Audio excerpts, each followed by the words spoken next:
don't pick them. Because most of the time it's just not that easy. And so this whole episode was just trying to get people to think about where they're trying to put you. The moral of the story is what's your action? And Macy has really pushed that this whole episode. They'll give you whatever they want to give you. Only you can then do something with it. So they give you a bad guy, they give you a good guy. What are you going to do with it?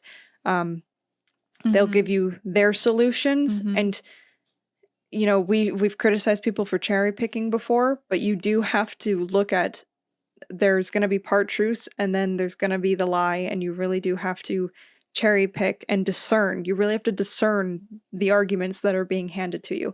So even with these LA riots and the Civil Wars.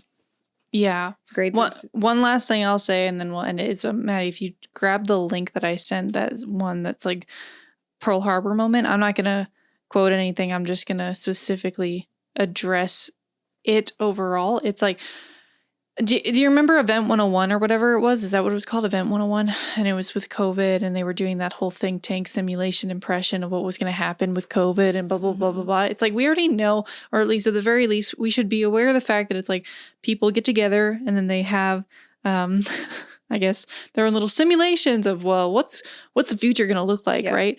And I think it was Matthew in his Breaking History episode was mentioning something. I wrote it down in my notes.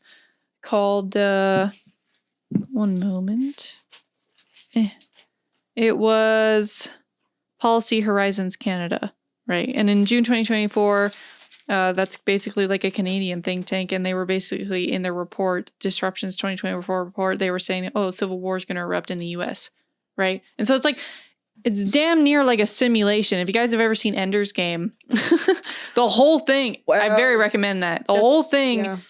I know we reference movies a lot, but the whole thing is the movie episode. If you need help making a title, you just call it movie psyops, movie predictive programming in real life. Right, movies play in real life.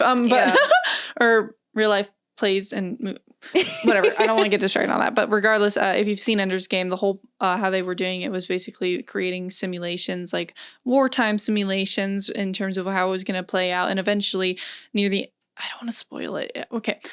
The ending is the oligarch. Watch the movie. But when I got Maddie to pull up that little thing and it says Pearl Harbor moment, you have a neocon product of the new American century in Rand Corporation. Again, I highly recommend that you check this out.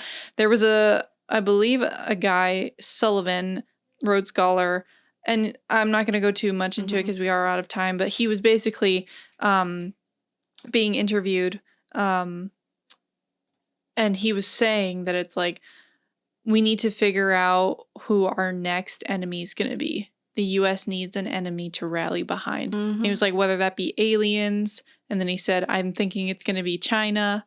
And so I'm like, this is a Rhodes Scholar, and he's saying that China's going to be our new rallying enemy, and like, for what, and exactly for what and why. And this is again, people in their think tanks going like, what's the world gonna look like?